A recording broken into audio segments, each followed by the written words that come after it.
बिस्मिल्लाहिर्रहमानिर्रहीम। बबलू वॉइस के देखने और सुनने वाले प्यारे दोस्तों, अस्सलाम वालेकुम। मुझे बचपन से ही अंग्रेजी में फेल होने का शौक था, लिहाजा मैंने हर क्लास में अपने शौक का ख़ास ख्याल रखा। वैसे तो मुझे अंग्रेज़ी कोई ख़ास मुश्किल ज़बान नहीं लगती थी, बस ज़रा स्पेलिंग, ग्रामर और टेंस नहीं आते थे। मुझे याद है जो टीचर हमें क्लास में अंग्रेज़ी पढ़ाया करते थे वो भी काठे अंग्रेज ही थे। 2 साल तक CUP सब पढ़ाते रहे, मशीन को मशीन और नॉलेज को कनॉलेज कहते रहे।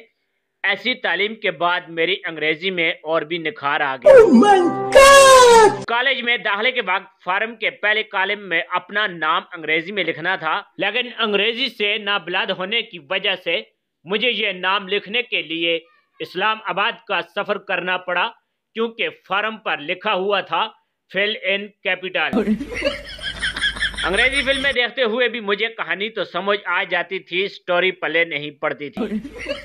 $6 million, Man Knight Rider, CHiPs, Airwolf और कोजेक जैसी मशहूर जमाना फिल्में मैंने सिर्फ और सिर्फ अपनी जहानत से समझी और एंजॉय की।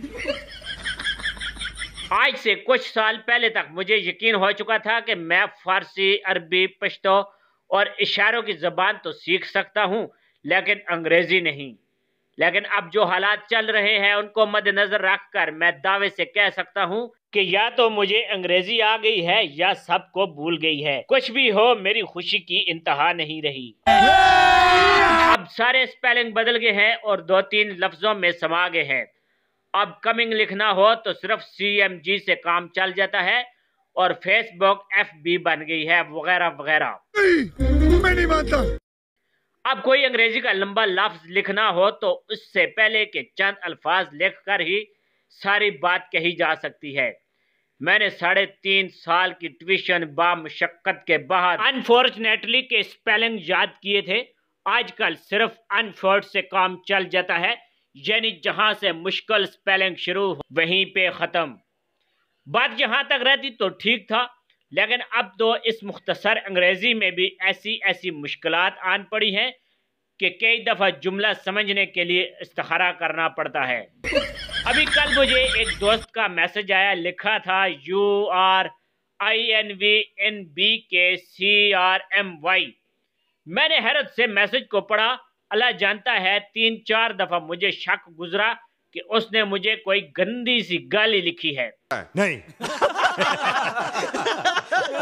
दिल मुतमिन ना हुआ तो ऐसी ही अंग्रेजी लिखने और समझने के माहिर एक और दोस्त से राब्ता किया।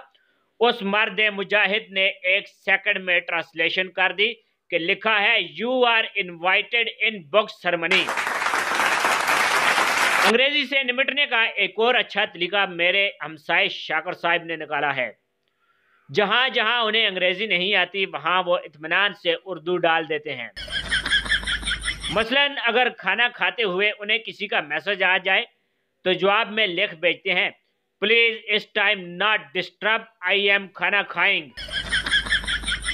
एक दफा मौसूफ को फेसबुक पर एक लड़की पसंद आ गई, फौरन लिखा आई वांट टू शादी विद यू, आर राजी। लड़की का जवाब आया, हाँ आई एम राजी, बट पहले ट्राई टू राजी मेरा प्यो ते बेबे। आजकल ये दोनों मियाँ बीवी हैं और अक्सर उसी अंग्रेजी में लड़ाई झगड़ा करते हैं। ताहम अब वो दरमियान में उर्दू की बजाय पंजाबी बोलते हैं और एक जुमला बार बार दोहराते हैं, आई सेड खसमानू खा, यू आर सारा खानदान इज चवल।